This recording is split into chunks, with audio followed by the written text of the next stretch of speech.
Hey guys, so today I'm back with another one of my mystery videos since you guys seem to really be enjoying these at the moment, and I'm finally catching up with the schedule that I fell behind a bit on. So yes, if you're new to this series and I upload mystery videos or strange disappearances, anything sort of to do with crime and strange occurrences under that umbrella, every week on Sunday, so you guys look forward to those if you want to see them. And then on Wednesdays I also have beauty and fashion videos up, so yeah, hello if you're new, that's sort of what I do. Hope you enjoy. So today I'm going to be talking about the strange circumstances surrounding the disappearance and death of the Jamison family. So yes, keep on watching if you want to hear about the strange situation that occurred to the Jamison family. So the Jamison family were a family of three... Why did you just look at me then? Did I make you jump? So the Jamison family were a family of three from a town in Oklahoma. I'll have the town again on the screen because, as you guys know, I'm not very good at pronouncing names, and me and Harry have had a debate on how to pronounce this, so yeah, I'll have it on the screen so I don't butcher the name. The family consisted of Bobby Jamison, who was 44 years old and he was the father. His wife was Sherilyn Jamison, who was 40, and then they had a 6-year-old daughter named Madison. So as the story goes, the family were planning on buying a 40-acre plot of land near Red Oak in Oklahoma, which is only about, I think it was like 30 miles away from where they currently lived in the town that I can't pronounce. So a quick side note from this initial point is that this alone seemed quite strange because I think a few members of their family hadn't been told about this. Like it seemed that a few family members came forward and said that they hadn't been told that they were planning to move, so that in itself was quite a weird thing. But yeah, so this is what allegedly they were planning to do. On October the 8th, 2009, the family packed up their truck and started off on their journey to go and finalise the purchase of this plot of land where they wanted to move. About 8 days passed since they left for their journey, and no one had heard from them. None of their friends or family had heard a word from them, so they started to get concerned, and this led to a manhunt, or just a general investigation to see if anyone could find where the Jamison family were. So they had a bunch of law enforcement officers as well as volunteers just out looking for them, because where they were planning on going it was quite a densely packed area with trees and forests, so it was kind of a large space for them to have to search. So this huge manhunt went out just to see where they were, because they'd been missing for 8 days. This search led to the discovery of their truck, and inside the truck was a whole bunch of things, which is really weird. So the truck was by the side of the road and it was locked, which in itself is very strange, and inside the truck they found a whole bunch of things, and it all makes it very weird. So first off, and probably most importantly, they found the family dog Maisie, who was locked in the car for 8 days. She was found in a really unstable condition. She was dehydrated, she was starving, so she hadn't died, but she was pretty close to it. As well as this, I have a list of things that they found in the car. They found both parents' wallets, their phones, their IDs, a GPS system, and $32,000 in cash inside the truck that hadn't been touched. And like I said, the truck had been locked, so it seemed like someone had intentionally left all those things in the car. So obviously this seems extremely strange, so the county sheriff launched a big investigation, a big search into finding the members of the Jamison family, and once again it led to a huge manhunt, including, I think there was drones, there were dogs, there were volunteers, loads of police officers and law enforcement officers searching this area just to see if they could find any sign of where the Jamison family had gone, if they were still out there, if they had been lost or anything.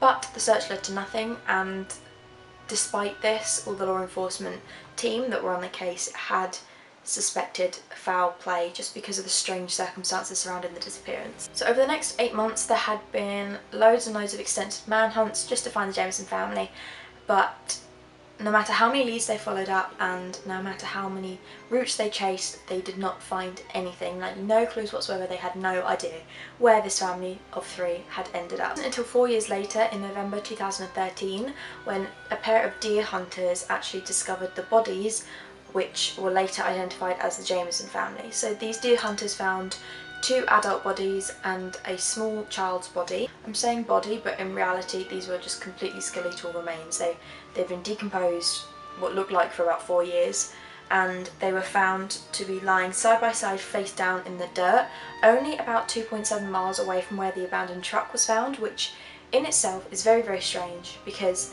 the manhunt that had occurred for like a year after they had gone missing would have covered the area that the bodies were found in, so it's all very strange that they hadn't found at the time any any clues of these bodies being here. So like I said, the bodies were identified correctly as being the Jamison family, but the bodies were way too badly decomposed for them to be able to find a definitive cause of death.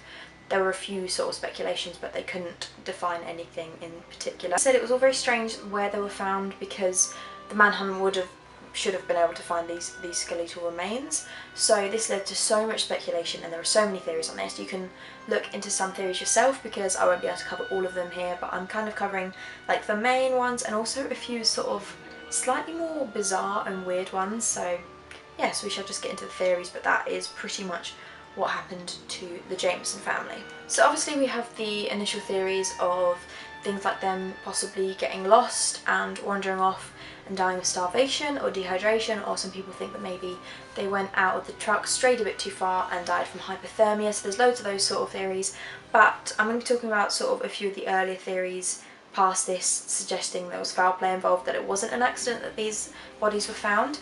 So a lot of people initially thought it could have had something to do with the large amount of cash that was found in their truck. So like I said, there was $32,000 that was found in their truck. They just assumed initially that this money was for the house or the plot of land they were hoping to buy, but some people speculated that this wasn't the case, and there were a few of their neighbours that came forward and said that both Bobby and Sherilyn had been acting really strange a few days leading up to their trip. So a lot of people believed that it is very likely that either both Bobby and Sherilyn were drug users themselves, or they were involved in some sort of drug ring, whether they were selling, whether they were making. The area they went to live in, or the area they were travelling in, was known for being quite high in numbers of crystal meth labs, and it was just quite a known fact, both sort of known and unknown, like secret labs. It's supposed to be quite a thriving area for meth, and there were neighbours that came forward and said they were acting really strange. And then there was a security camera footage from outside of their house. They had a CCTV camera outside of their house, and it shows both Bobby and Sherilyn acting really weirdly. They were like in this sort of trance-like state. This footage was actually from the day they were leaving, so it shows them sort of not speaking to each other, being really dazed out, and they're like packing the car in really robotic movements. They were just sort of doing trips from the truck to the house, and they weren't really saying anything, and they kind of just looked like they were in this trance. So that's really weird, and a lot of people assumed that maybe this could be something to do with drug use, and obviously this could lead to perhaps them disappearing because of them owing money, or them being part in some sort of drug business that led to them having, you know, some sort of dire consequences.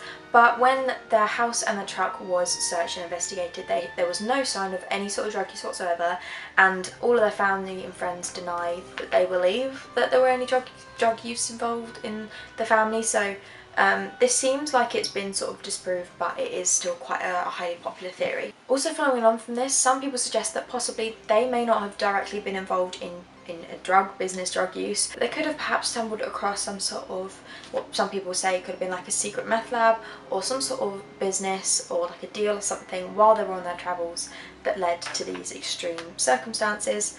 Who knows, they could have stumbled across something that they shouldn't have seen and led to fatal consequences. So there's been a lot of sort of speculation on this being quite a popular theory. Another theory links to Bobby and his father Bob, who there was a kind of like an ongoing feud and rivalry because there was something to do with Bobby and his father co-owning a gas station, and when they sold the gas station they were supposed to split the earnings, get 50-50, but I think Bob, the father, didn't hold up his end of the deal, and Bobby ended up not getting much money from it, and I think this led to Bobby and the family suing Bob. So there was this whole sort of feud, and then there was evidence of Bob threatening to kill the Jamisons multiple times, and this led to the Jamisons ordering a protective order against him, and this is also why they installed the CCTV camera outside of their house where they filmed that footage, which is what I spoke about earlier. Also said that Bob is rumoured to have some ties with the Mexican mafia, so despite him having an alibi at the time of their disappearance, he was hospitalised because he was ill. A lot of people believe that if this was an ongoing feud and there were grudges, he could have quite easily had someone take care of the Jamisons as a revenge for this feud that had been going on, for Bobby suing Bob and all this drama that had occurred. So that is quite a highly supported theory. Another theory is something that, just from my personal opinion, seems a bit far-fetched, but it is also a possibility. So another theory states that they could have been killed by white supremacists. Now this links to Sherilyn, who had an altercation with a man who had been renting a room with the family. Sherilyn was part Native American, and it's said that while this man was renting a room with them, he started throwing racial slurs at her. He started being really offensive towards her because of this Native American background, and she ended up pulling out a pistol and threatening him off the property just because of his sudden aggressive racial behaviours. So he was threatened by her, and it said that he is a risk to the family, but he had an alibi at the time, so I don't know. I think this might have been an unfortunate altercation. I'm not entirely sure. There's much evidence to suggest that he had anything to do with this. Another theory suggests that the deaths of the Jamison family could have been something to do with a murder-suicide within the family itself. Now, the biggest sort of evidence for this comes from both Bobby and Sherilyn's history of depression. They both, at some point in their lives, suffered from quite severe depression. Sherilyn lost her sister, and because of this became extremely depressed. Bobby was in a traffic accident, and I think he just became really down after it and suffered quite a lot of constant pain. So they both had at some point suffered from quite severe depression. Now, as well as this, there was also an 11-page quite aggressive letter that was found in the car, or in the truck when they found it, written by Sherilyn towards her husband Bobby. Now this letter was really quite hateful and nasty towards him, claiming that he was quite abusive and aggressive, and basically if you read the letter it kind of just suggests that they were not in a happy relationship. It's also said that there was a .22 caliber pistol that was kept in the truck that was owned by the family, but it was missing when they found the truck. So this leads to sort of the theory of the murder-suicide, suggesting that someone had killed the other two members and then killed themselves. It's also said that there was a small hole found in the back of Bobby's skull when a coroner examined it, which could potentially be from a bullet, but this isn't definitive, and I don't think the coroner found any bullet holes in the other two remains, so this isn't guaranteed. But then again, the bodies were very badly decomposed, so it's kind of hard to tell. But yeah, a lot of people think that this could potentially have been just the result of a murder-suicide because of a secretly unhappy family. However, a lot of the family of the Jamisons disproved this and said that they were a very, very happy family. They were very devoted to each other. This was a very unlikely cause of their death. There are no solid leads in the case. It doesn't make sense to anybody. None of their actions make any sense to anybody that's ever looked at the case. Latimer County Sheriff Robbie Brooks says he has a few theories, one being, I believe that she could have taken him out and committed, murder-suicide, committed murder on him and Madison, and killed herself. Now, another theory points towards something a bit more bizarre, something to do with the occult, which is kind of quite strange, but it's very, very interesting to hear about. So, a man named Gary Brandon was the family pastor to the Jamisons, and he said that in days leading up to the travelling and the disappearance, the family had told him that they believed their house had been haunted, and that they were experiencing, quote here, what he referred to as a spiritual warfare. So he said that the family had contacted the spirits of a dead family that were living in the house with them, and that Madison, the daughter, had often come into contact with the ghost child of this spirit family. They even said that they'd come onto first name basis with these spirits. They said that there was someone called Emily and someone called Michael, and I think Bobby was the one that appeared to be the most afraid of these spirits. He had made a request for some special bullets to shoot at these intruders, or the spirits. And Sherilyn decided to start investigating to see whether the house itself had been built on an old Indian burial ground, because she believed that there must have been a cause for this haunting. Apparently she had purchased something called a satanic Bible, and I think there was also a witch's Bible that was found in the house when they searched it. So there's something to suggest that Sherilyn in particular had some sort of relation, something to do with something quite occult related. So apparently there were a few strange sayings that were found about the Jamison household when they were searching it. One of them, there was something found on the side of a storage container that said 3 cats killed to date by people in this area. Witches don't like their black cats killed. All not very well written, a lot of grammatical errors, but yeah, you kind of get the gist that it suggests that Sherilyn either believed she was a witch or believed she had some sort of ability to use occult and witch Bibles and things. And to support this, there was a friend of Sherilyn's who was believed to be a witch. She came forward and said that a lot of the family's cats had been poisoned by neighbours, and she wasn't very happy about this. And now this friend, whose name was Nikki Shenold, she was 41, and there's a quote here that she gave when they were investigating. Sherilyn was interested in witches, we both were. Years before, we bought matching witches' Bibles. We put them on our coffee tables as a bit of a joke. That's what the police found, but in all seriousness, the house was haunted. I don't want to sound crazy, but whenever I went there, I felt a horrible presence. I would leave feeling so down and depressed, it's hard to describe. Once I was in the living room and this sort of grey mist descended down the stairs. It really scared me. She told me on a couple of occasions Bobby, who was such a gentleman, would suddenly come at her and his eyes would be completely dead and black, like he was possessed. Sherilyn would leave notes around the house saying "get out Satan" and things like that.